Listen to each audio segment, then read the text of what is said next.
Hello everyone, welcome to my YouTube channel.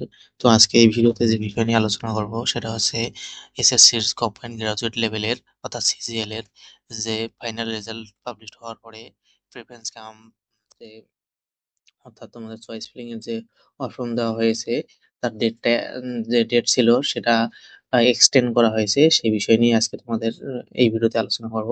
তো তোমরা যারা এখনো এই চ্যানেলটিকে সাবস্ক্রাইব করোনি এখনই সাবস্ক্রাইব করে নাও এরকম আপডেট সবার আগে পেতে হলে। তো নোটিশে কি বলা হয়েছে সেই বিষয় নিয়ে আজকে এই ভিডিওতে আলোচনা করব।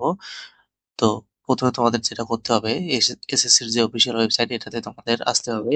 এবার তোমরা নিচের দিকে স্ক্রল করলে তোমরা নোটিশ বোর্ডে তোমরা দেখতে পারবে।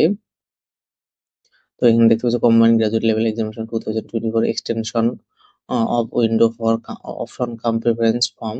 তো এখানে তোমরা জাস্ট ক্লিক করবে। ক্লিক করলে তোমাদের সামনে নোটিশটা ওপেন হবে, তোমরা এখানে দেখতে পারবে। এখানে বলা হয়েছে the window of for submission of option cum preference by the candidates of combined graduate level examination CGL 2024 is extended and shall remain active till 2/3/2025 11:59 PM।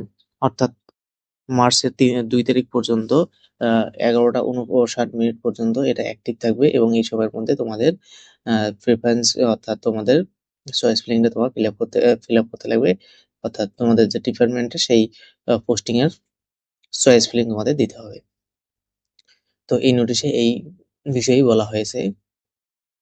তো আশা করি ভিডিওটি তোমাদের ভালো লাগছে। ভিডিওটি ভালো লাগলে অবশ্যই চ্যানেলটিকে সাবস্ক্রাইব করবে, ভিডিওটিতে লাইক করবে এবং ভিডিওটি শেষ পর্যন্ত দেখার জন্য তোমাদের অসংখ্য ধন্যবাদ।